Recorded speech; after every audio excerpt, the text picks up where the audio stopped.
You're listening to Permission to Shine, the podcast.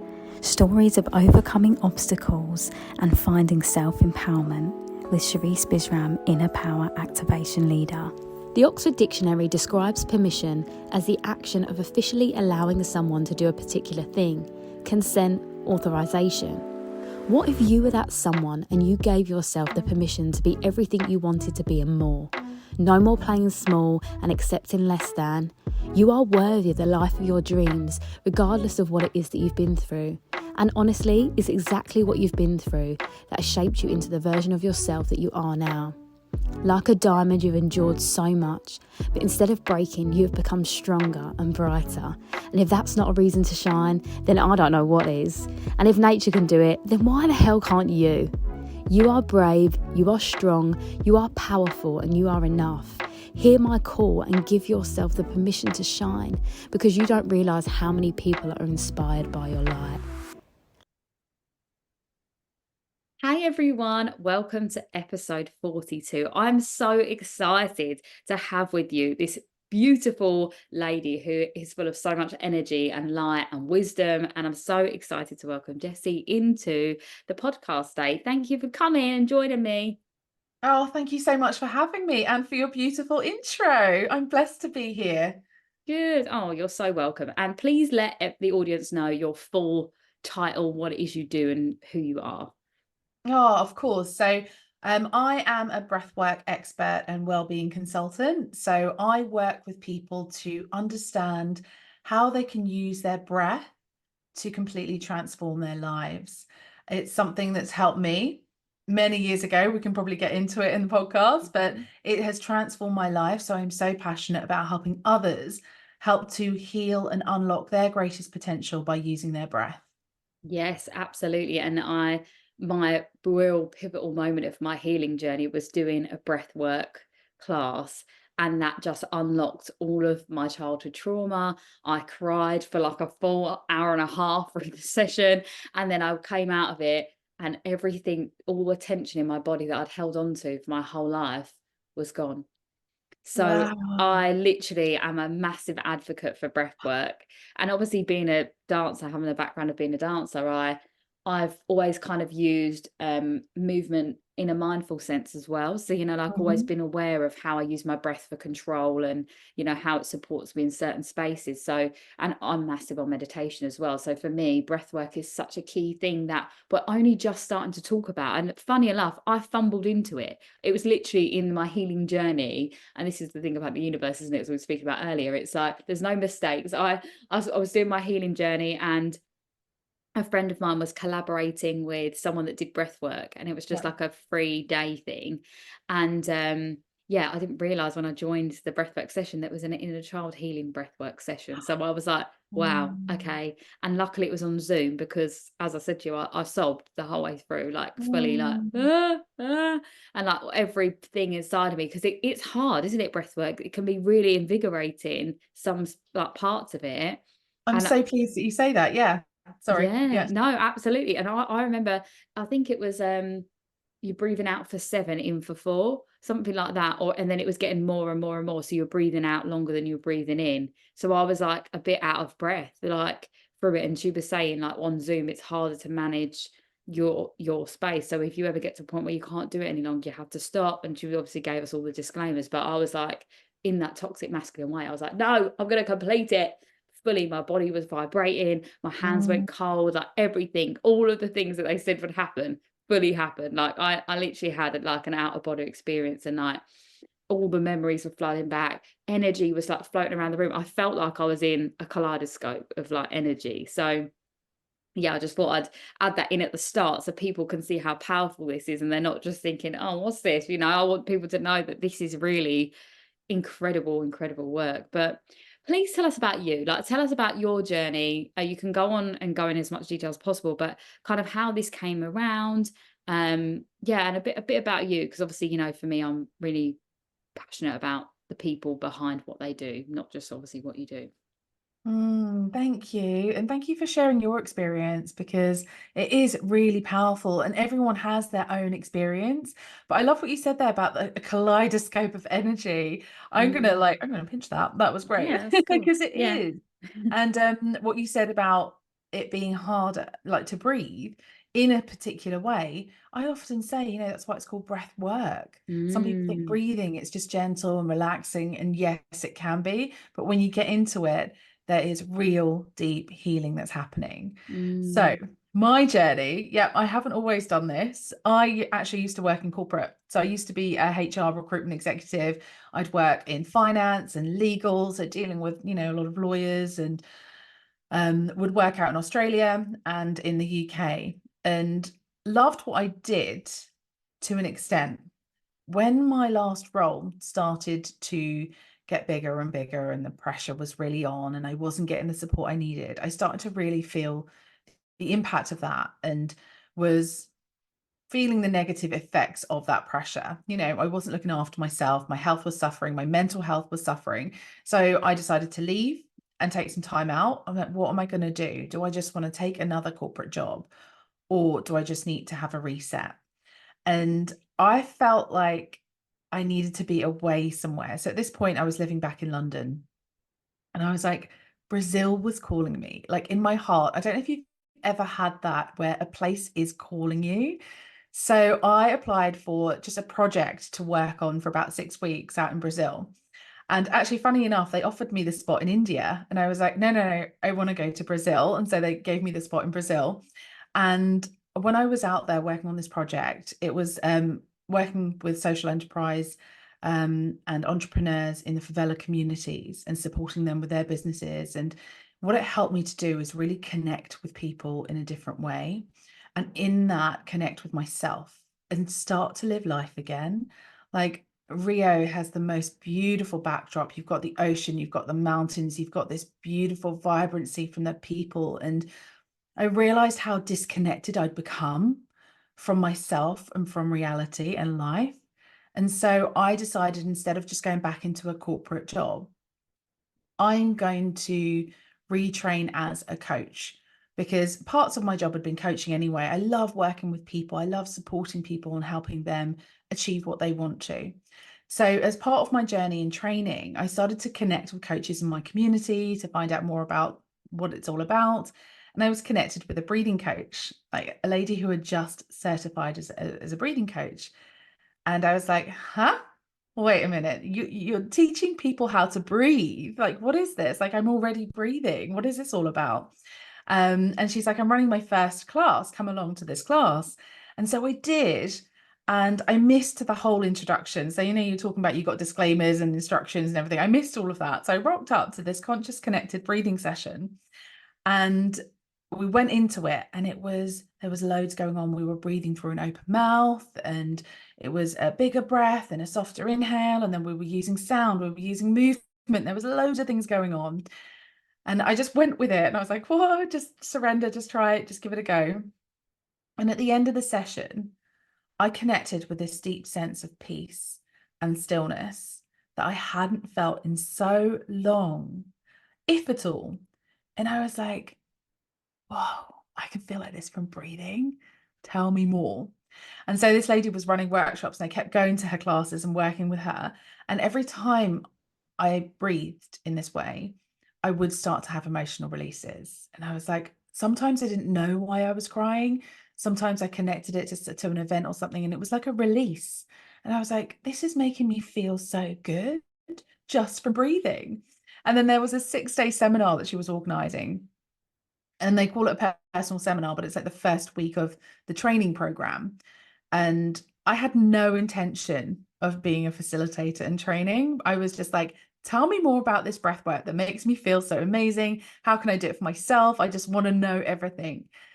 And I go along, and in this seminar, you're doing 2 full breathing sessions a day, as well as all the meditation, all the fun bits in between. And so you're having lots of breakthroughs. But for me, I remember it clearly, it was my 4th day of the seminar. And we'd had a water breathing session in the morning, which is to help clear any traumas you may have had around childbirth, which is a whole nother episode we could do. It's fascinating. And in the afternoon session, during my breath work, I had the biggest emotional release I've ever had. Like you said, you were sobbing. I was literally sobbing. My body was shaking. It was just, I couldn't control it. It was such a big release. And I knew it was from my childhood trauma. So when I was 16, we lost my father in a tragic accident. We actually had a fire in the house and lost everything at that time. So life-changing moment. And at that time, you take the steps necessary to deal with it, and you take counseling, therapies, deal with it on a very cognitive level, right? So you start to accept it, move on, life, this is what's happened. I had no idea I'd stored away deep in my body. Like there's a saying I repeat, it's your issues are in your tissues. And I had no idea that we'd stored it away on a cellular level. For 20 years, I was carrying this around. And when this released, oh my goodness, like at the end of the session as well, I could only describe it as feeling like myself again, and feeling like not just a weight had been lifted, not feeling just clearer in my head, but like I was so grounded in my body. I knew who I was. It felt like almost like a veil had been lifted, like I've been carrying something for so long. And I knew in that moment, that's when I have to share this. And my first thought was, I have to share it with my family, like my mum and my brother and sisters. They have to know how to do this. So that's when I decided I have to train as a facilitator, because I thought there's something amazing in this.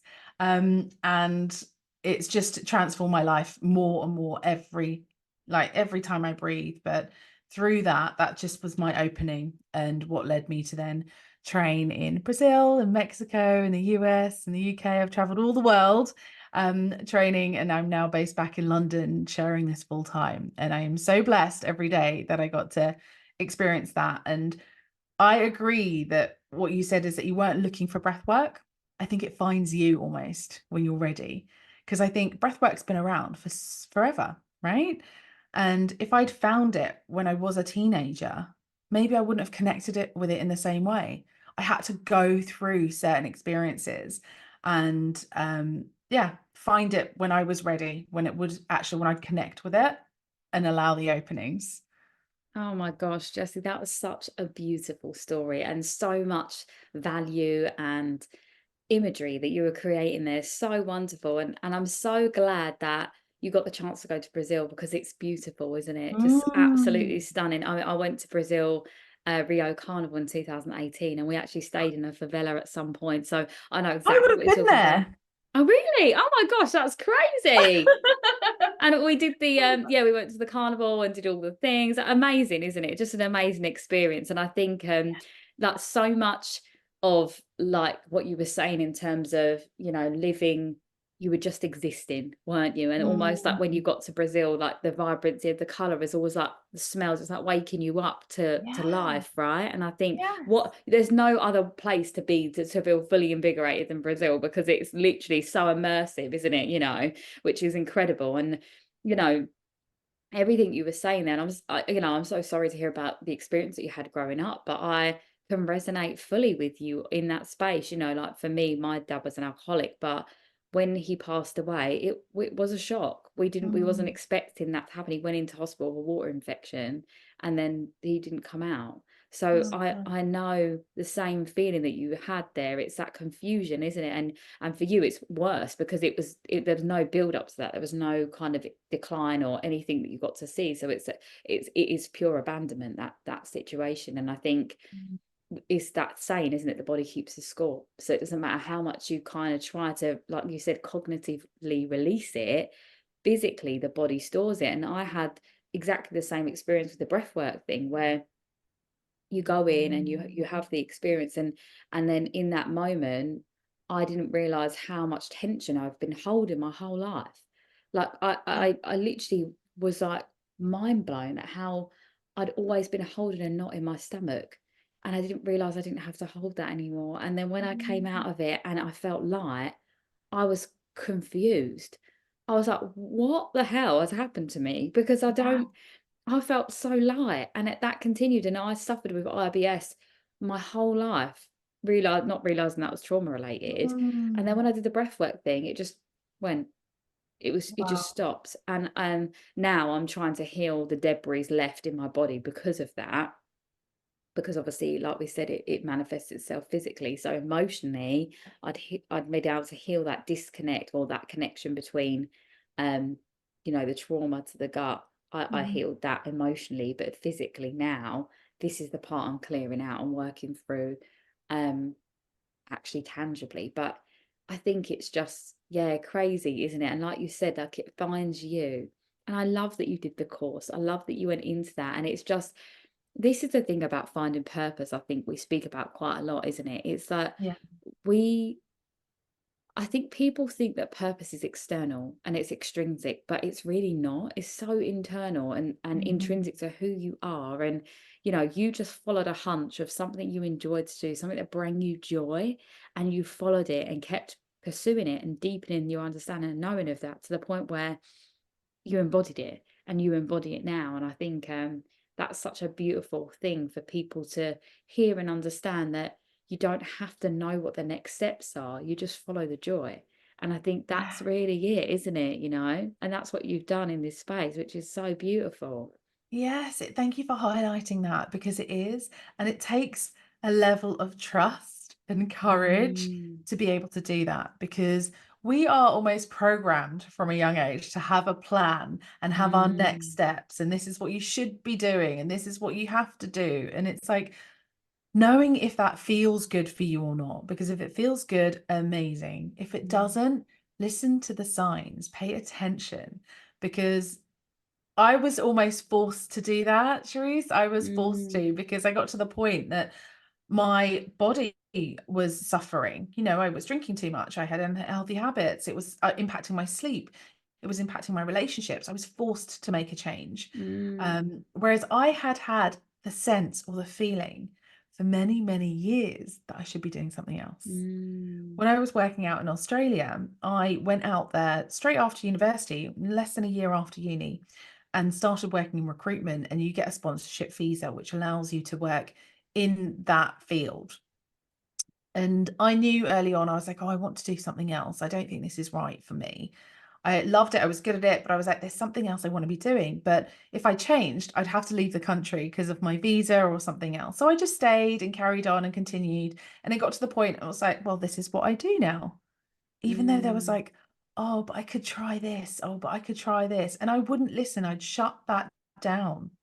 And mm. what I think back to now is like, I wish I'd explored different things, even as a hobby, as a Yeah, creative outlet. So at least I was feeding that kind of desire because that's who absolutely. you are. Hmm. That's who you are. So when you talk about, following your purpose and the joy, if it's something that you can't do full time, if you can't make it something that you earn money from, then still do it in some capacity. Make it a Absolutely. hobby, incorporate into your life somehow. Mm. Like I look at you, Sherisse, and your dancing is just unbelievable. Like it inspires me because that's also Oh, something I want to thank do. And I'm you. like, I'm obsessed with that. I want to come and do that. It's because you are just the embodiment of that joy, when you're doing it, and that filters out and reflects in every aspect of your life. So it's, Yeah. a perfect example of how like your joy is what you should be doing. Oh, thank you. Yeah, and it's exactly that. I think that's a really lovely thank you to highlight that. And I think that for me, in all areas of my life, it's always been that.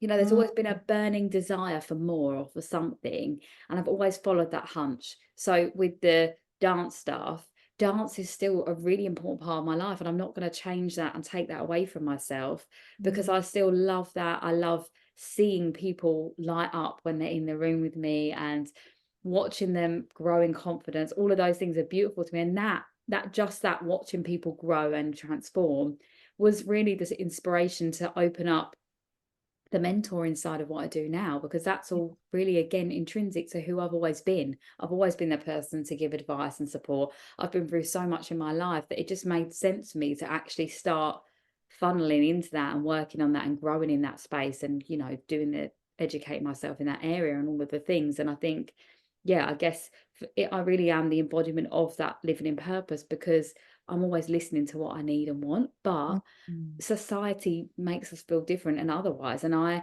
completely understand why, when you were younger, you did keep following what you thought was right to do by society, because I had so much backlash from not doing that. And it was very difficult to live my life without hearing every single day, oh, you can't make that a career, or what are you going to do there, or constant questions and Yeah. setbacks. Whereas I'm sure that you never got questioned, oh, you work in recruitment, are you going to do that forever? I'm sure no one said that to you. Do you know what I mean? Whereas as a dancer, that was all I got asked all the time, was like, well, what are you going to do next? What's happening then? I'm like, you don't go to an accountant and say, oh, what are you going to do after this then? Do you know what I mean? It's like there was so many setbacks I had because of it. So I understand why people don't pursue anything else, because it is hard. But like you said, it can be a hobby. It can be something you do in your pastime. It can be a side hustle. It doesn't have to be everything right away and or ever. I know lots of people that just, have a passion for something and just do it in their spare time. And then when they retire, they do it all the time. And that's Yeah. still a beautiful way to live life, isn't it? I think if you're career path is a vehicle to you being able to then travel more or do the things you like and enjoy, that's also a really lovely outcome, isn't it? But Yeah. I feel like you've mentioned this in little kind of drips and drabs, and I'd love to dive into this a little bit more. A question that I always ask my guests is, what's an obstacle that you've had to constantly overcome? Like even now when you're doing the breath work and you're healing through things, like what is something that keeps coming up for you that you have to keep working through? So for me, there's always been an underlying something around self-worth. Mm, And well, if I do that, who needs that? Who's going to want to work with me? Who needs, like, why should I? mm, But someone else is already doing it. Why should I do it? And even though I know in my mind, like my conscious mind, come on, Jess, of course, there's space for everybody. Everything I teach is there. But like underlying, it's like something I'm constantly working on and I'm aware of. And I have to then go into that self-love practice. Like I have self-love practices. It's something I consciously, actively work on all the time. And it's something I like to share because sometimes people look at you as a coach or do you know the nature of your work, thinking you've got it all together, you're perfect and mm, all this. And I'm like, thank you. I have got certain things together, but I've worked hard at that.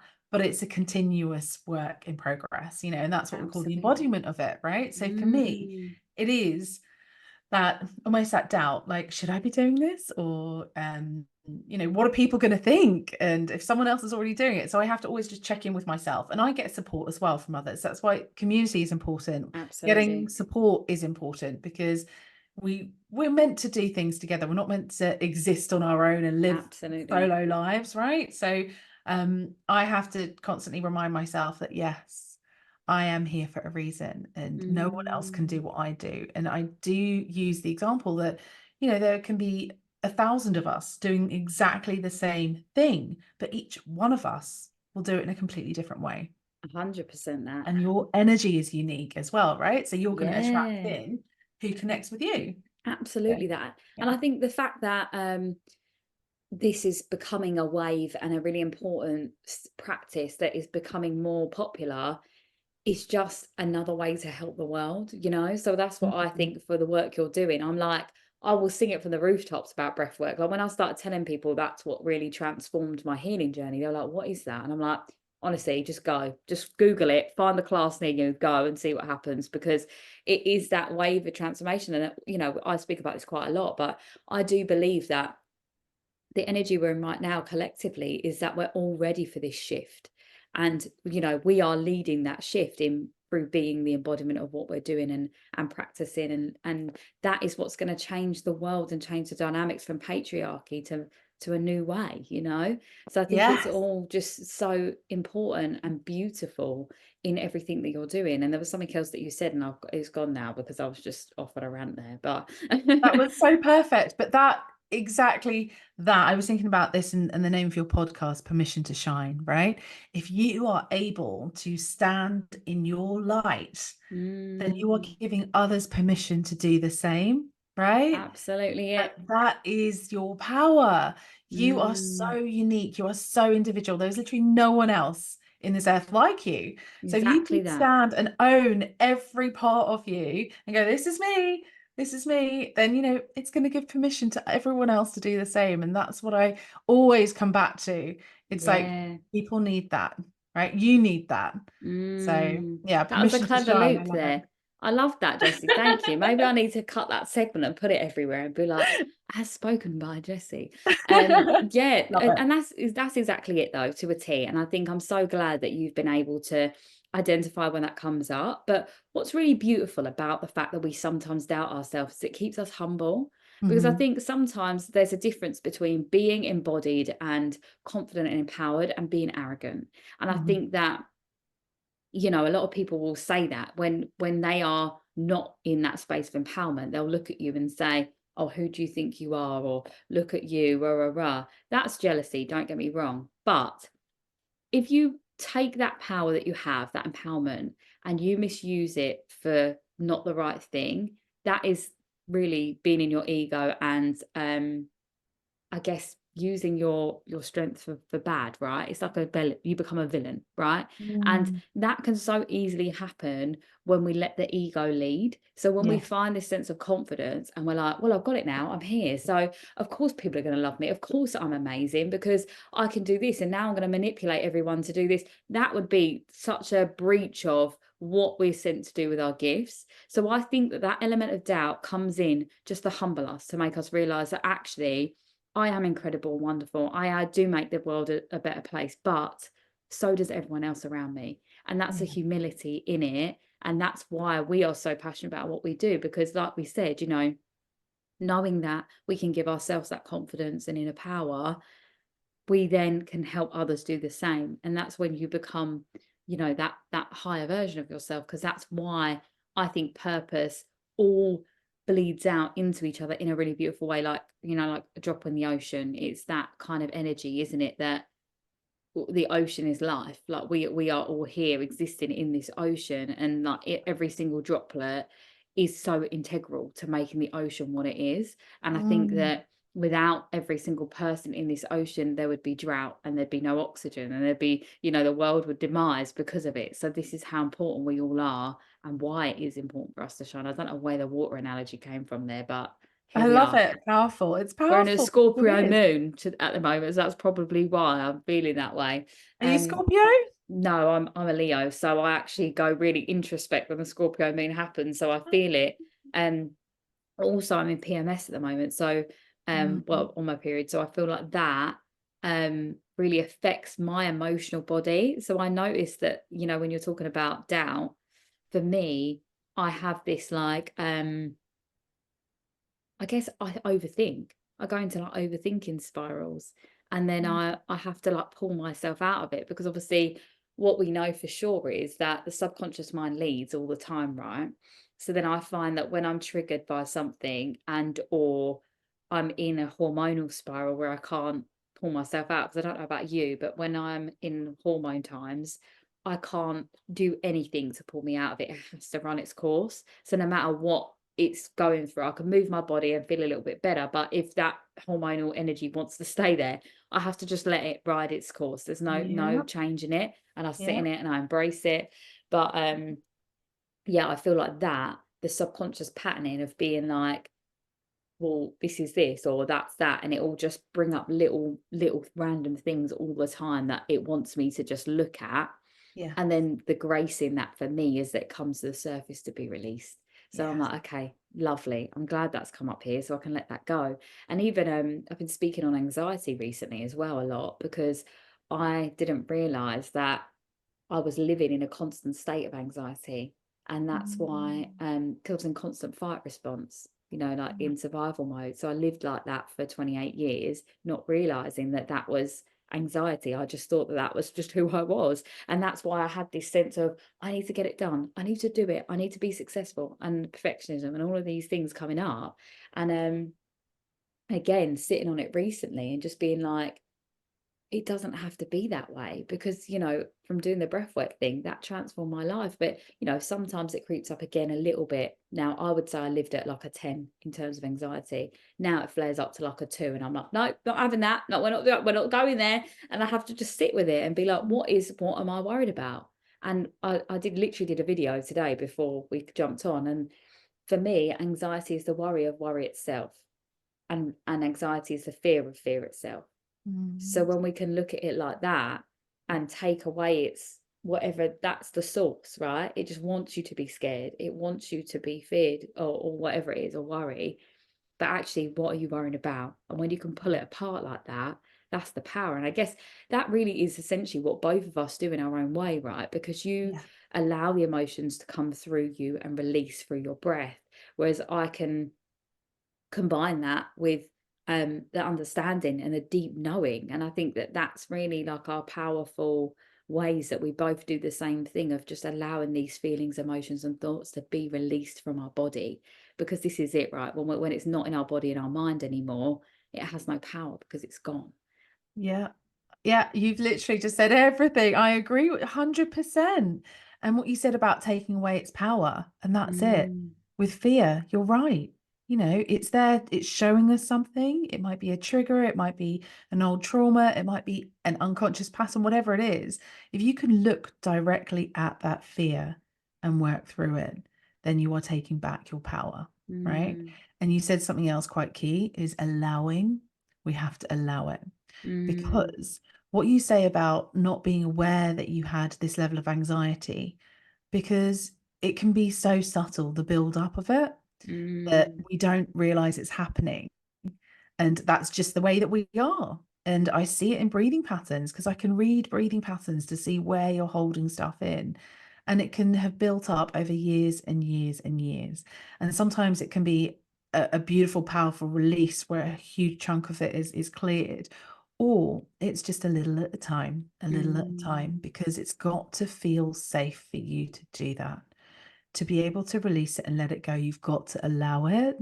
And that can be the hardest part, because whatever you've built up, whatever that is there that's in place, those strategies or anything, it's been there to protect you. You've put those things in place to protect you when you needed it. And it's like realizing, okay, I don't need that now. I can put those barriers down. I can, you know, break down those walls, and I don't need that now because I'm okay. I've got this.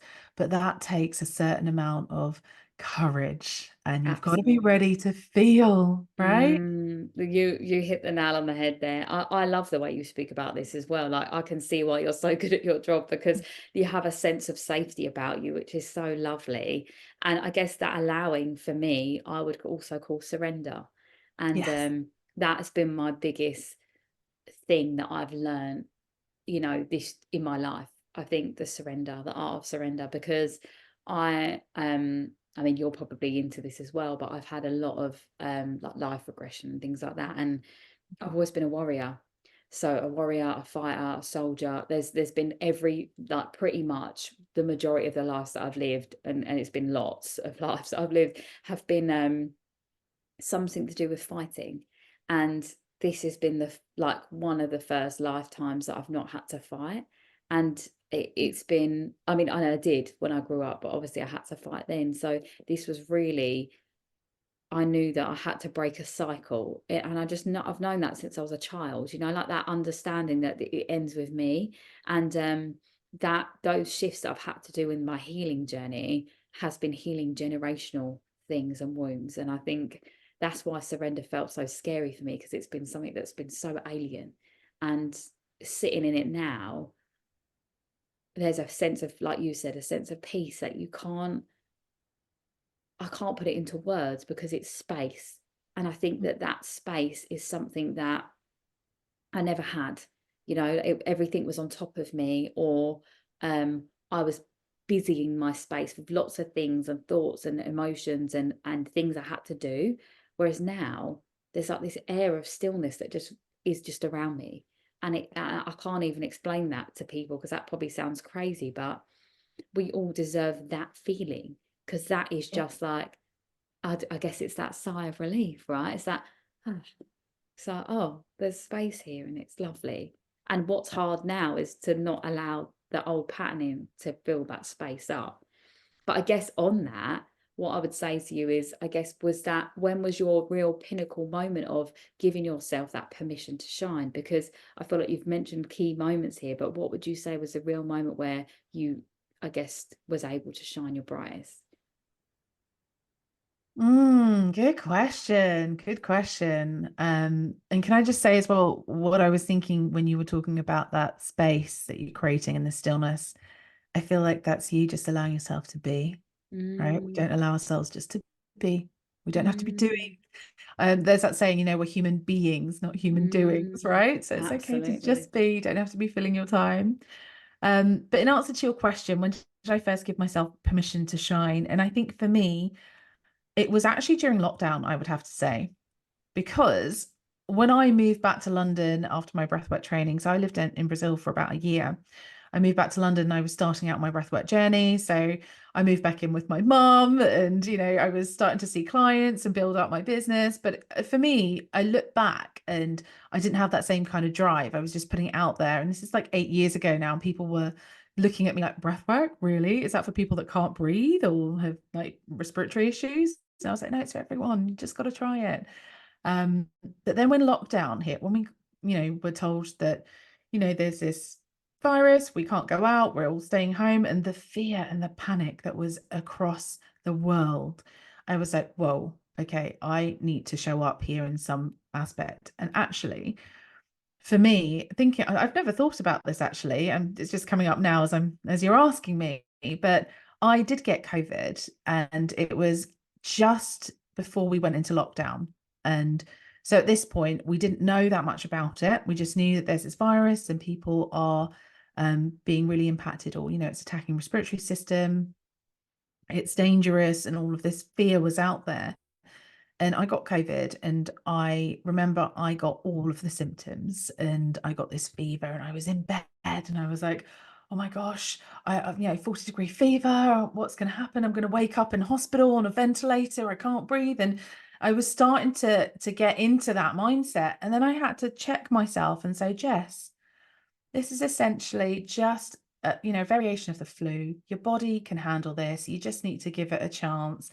And I breathed and I did my breath work and I tried to regulate my nervous system as much as I could. I woke up in the morning, the fever was gone, and I started to feel better. And I was like, my goodness, I've got these tools and this training and, the ability to pull myself out of that. What about those people that don't? They just need to know that they can do this, they can get through this, they can use their breath. And then I was like, I have to put myself out there. And so that's when I started to show up more. I did my first live videos. My goodness, my lost access to my Facebook account back in April last year. So you won't be able to see these, but some of my first videos, I wasn't even looking at the camera. They were awful, but I just had to show up and share this. And then I created an online course. I did that before I even knew what I was doing. I was like, right, you need access to this. If we can work online, you're going to come online, we're going to breathe.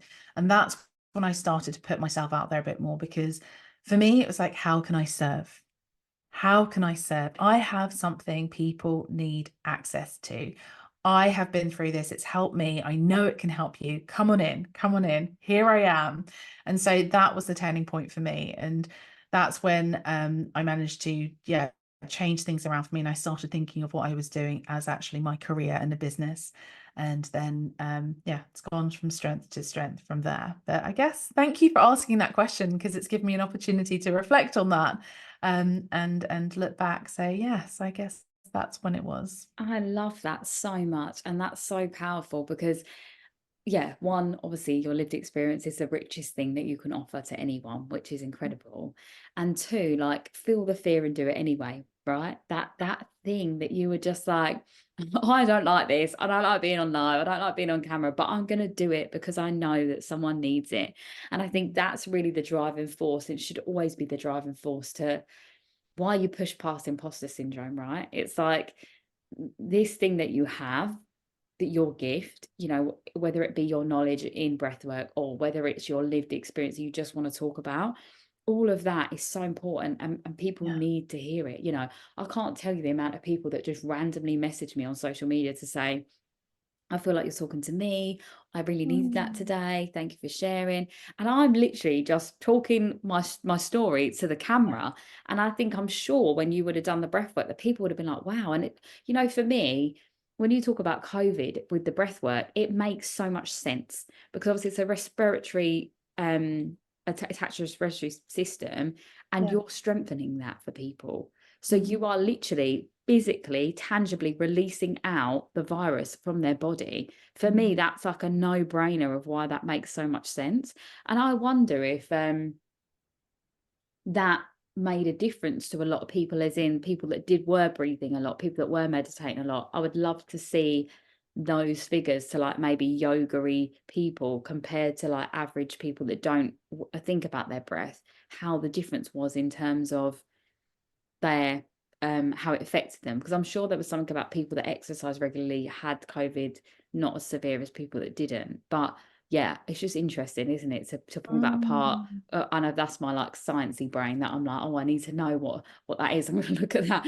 But yeah, But it's I also boosting your immune system as well. that's it. Just breath work, it'll boost your immune system. It releases stress in the body. So it just creates a better environment in you. So you're Yeah. vibrating at a different frequency. You're just feeling different. So Mm, it's just, there's so many things. There's so many layers to it that it's yeah. just, yeah, it's And fascinating to I think think about. that key, you just said the key, that hit the nail on the head there. It's that it's the stress relief. And Mm. don't we know that the biggest cause of most diseases is stress? Even cancer is caused by stress. So it's like, if we can do these things and practices that help us relieve that stress from our body, we could change our lives and our life's expectancy. You know, I watched this program, Live to 100, on Netflix, and it was just talking about how people live and like the quality of life. And there's a real sense of like community, connection, faith, and quality of time, you know, like how they're spending their time. And I think we're such in a fast-paced society and like deadline driven and all of these things, that yeah, if you can add in breath work into your life in some capacity, whether that's once a month, once a week, I think it will change people's lives. Because for me, I use meditation as a regular form of like regulation for me, and that's morning and night. So I have like a bookend of like mindfulness in my day, and Beautiful. that's so important to me. I cannot, even if I've been out drinking with my friends, I will try to meditate that evening. Now, don't get me wrong, it's bad, but it's better to just be conscious in that moment before I go to sleep, to allow my body to know that we are winding down now. I can start unfolding. Yeah. And I have a better quality of sleep than I've ever had in my life. And I will not sacrifice that now. So I'm so rigid in my routines, because I know what the alternative to that feels like. And I would say that to everyone, right? This is Yes. what's important, I'm isn't it? literally smiling as you're talking because I can resonate with that deeply. And I talk about this and I teach about this, those daily practices. It's like, these are some of the best habits you could ever form. Mm, And I have worked hard at that, but that is what keeps me going, my daily routine. If I don't mm, have that, I don't feel. I can give you an example. When I stopped doing my daily routine, it was for about 2 weeks. This is a few years back now. And I noticed that I was getting a bit tense and things weren't working. I felt out of alignment. I was like, why do I feel overwhelmed? And I was like, I haven't done my morning practice for nearly 2 weeks. And I was like, mm, so sometimes you don't notice how much it's supporting you till you stop doing it. Then I was like, mm. there's no way I'm not going to continue with that. And now it is just a way of life. And I love that you will do it in the evening and tell yourself, right, we're winding down for bed. This is it. And do your whatever practice is good for you, because that's you. And it's perfect Mm, because you're connected to yourself. You know what you're absolutely. doing, right? So Mm. beautiful. I love No, that. yeah, no. I think, well, we always talk about this, don't we? As in like our eh, fear of people, like sphere, sorry, of people, is that we all know how important that routine is, you know, to create a Mm, routine for yourself. And I think that's something that I prioritize with my clients quite early on, is like, you need to have a routine. Like, for example, I'll be up for at least an hour before I check my phone. And I know so many people that pick their phone up, start scrolling through social media, and mm, that straight away is setting the tone for your day. Whereas for me, turn my alarm off, I listen to my affirmations. I've got like my meditation routine that I do. I've got something I read in the morning, like a script thing that I've got for like my life plan, and all of the things are just reiterating in my body. And then I make my bed, I stretch, and then I'm ready to go. I go downstairs, I do my drinks that I have in the morning, and then, you know, prepare my breakfast, and then that's when I'll pick my phone up.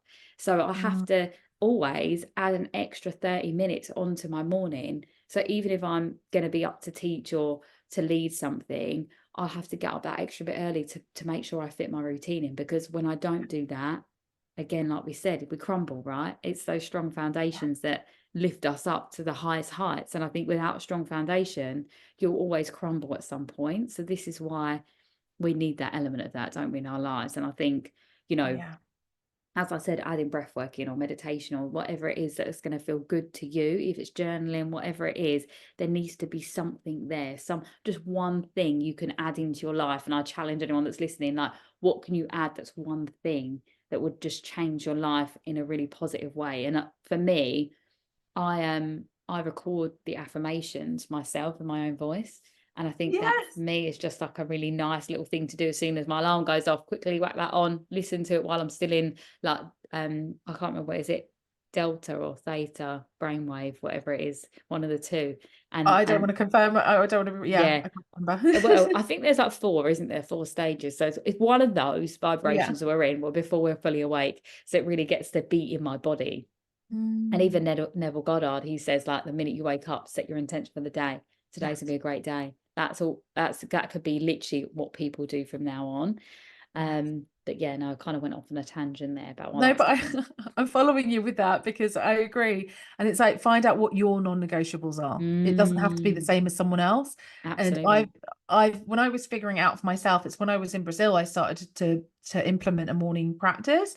And at one point it was like an hour and a half, and sometimes it included a beach swim. And I'm like, okay, I need to cut this down, because I'm not going to get anything done till lunchtime. So now I've got my practices that I know are my non-negotiables. And sometimes if I can do it for a bit longer, I will.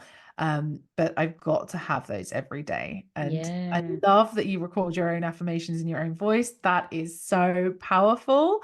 I've wanted to do that and I haven't yet. So that's amazing. And with the not checking your phone when you wake up, I'd love to ask you how you implemented that, because I teach my clients this and they're like, oh, but what do I do? And it's really hard. How did you implement that for yourself? I think I have a very strong willpower. I just think I've always had that. So if I say I'm not going to do something, there's no budge in me. So I think that's also it. I do set a phone limit. So it's easy to do it in the nighttime because my apps all just switch off. So in the evening, I have a screen limit, but you can also do it in the morning. So if you know that you would go to check your social straight away, have the screen limit off until when you're on the train or, you know, whatever. So say, for example, you get up at 6, maybe have the screen time off until 7. So then you're awake, but you can't go into your apps unless you like go through the process of turning it off and all of the things. And can you be bothered that time in the morning to faff around with all that? Not really. You just be like, oh yeah, I forgot, I can't do that. So it's almost like training the brain to not do it. And or I put my phone on the other side of the room. That's what I used to do when I was younger. Put it on the other side of the room, and then I have to physically get out of bed to turn the alarm off.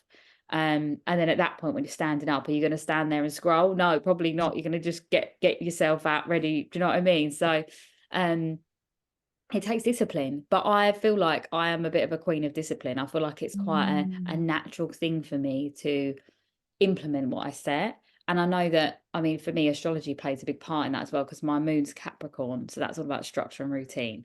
So for me, it makes sense that mentally my brain works like that. But equally, like a lot of what I'm learning now is because I've always been a high achiever, I would put a lot of weight on that to be like, it has to be like this. I have to do it like this. I have to get it right. So there is flexibility within that. But some things are non-negotiable. Like you said, the morning routine is non-negotiable. That has to be done every single day. But I used to put exercise on a pedestal. So I used to be thinking, I need to work out every day. I need to do this every day. That for me is now softened. I'm like, okay, what am I achieving by going to the gym today? Am I going to move my body, to be mindful of my body, to connect to my body? And or have I had a blowout and I feel like I need to just work off that? That's cool. If I feel tired and exhausted in my body, that's a sign for me to question whether I need to go or not.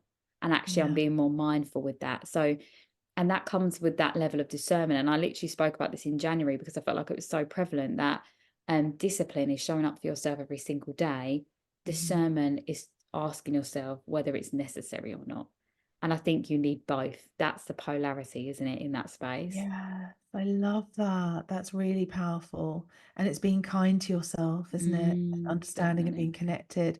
And if you want to move every day, does it have to be the gym? You know, I often say to clients, put on your favorite song and dance, like Oh, yeah. literally shake it Speaking my out in your language. kitchen or whatever. Yeah, exactly. Just whatever feels good for you. Go for a walk, you Yeah, know, just move your body absolutely. in a way that is gentle and kind to yourself. So I Mm, love that you do that. And yeah, I can see that you seem to be quite disciplined, which is great, but I've had to work at some of those things because it doesn't come as naturally to me because I'm like, oh no, mm, but I could do this. And it's like with the phone thing, I would start by just keeping it on silent, and then I haven't got to keeping it out of my room yet, but I don't check it as such. that's good. Flight mode's a good one as well, putting on Yeah. flight mode because then you can't get messages through. But I love that. Yeah. The morning Mm, routine or the daily routine, just find what works for you and let it flow. yeah.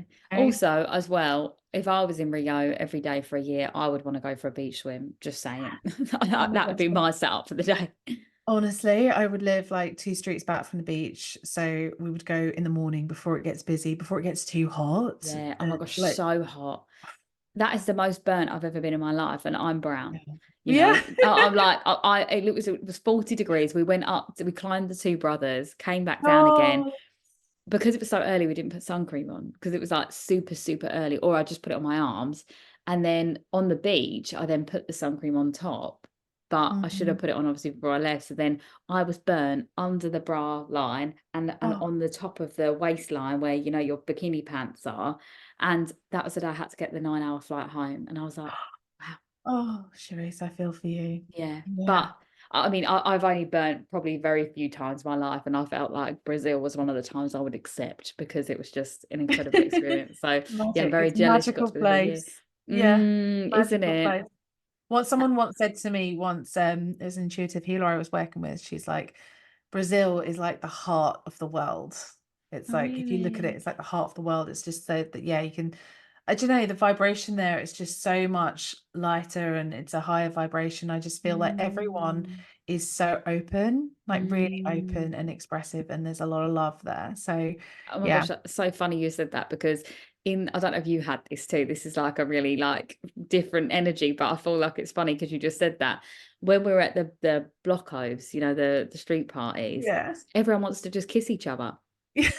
So they're literally coming up to you to say, "Can I kiss you?" I'm like, "I don't even know you, man." Like, no, like, do you know what I mean? But literally, just people were just kissing each other. This is obviously well before COVID as well. And Yeah. I just thought, so it's funny you said it's the heart of the world. So I'm like, yes, these people have got a lot of love to give because they literally want to kiss everyone. Very amorous, yeah. Yeah. I mean, fair play to them for that, you know. But I was very closed off at that time, and I was like, please don't come near me. I don't Mm. know who else you've been kissing. I don't want to be taking no bacteria here, thanks. Yeah. But it's just funny, isn't it?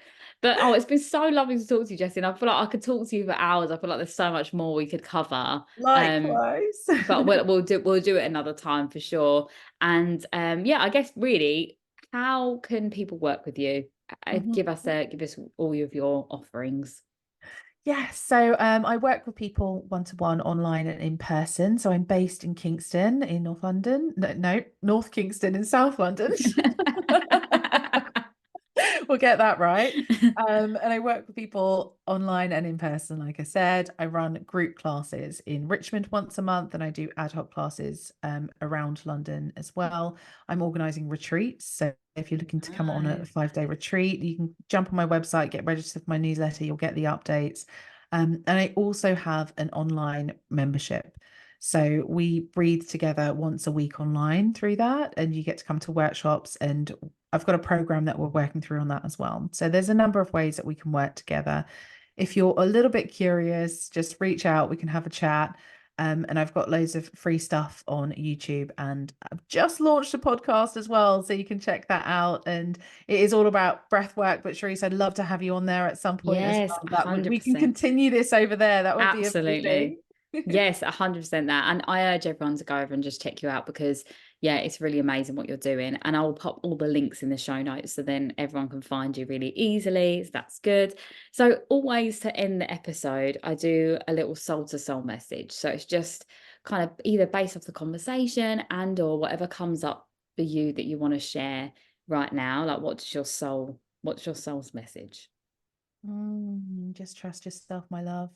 Start listening to what's in your heart and know that it's safe to follow your heart. Mm. Absolutely that. Well, it's been an absolute pleasure to have you, Jessie. And I feel sad to end the episode, because I feel like there's so much more we could talk about, but we will continue this in another way for sure. Yeah, it's so amazing to hear what you're doing and to bring your energy. And yeah, obviously as well, put your podcast details in there as well, because everyone can have a listen to your very soothing voice in that capacity as well. But yeah, thank you for joining me. Thank you for having me. Lots of love, everyone.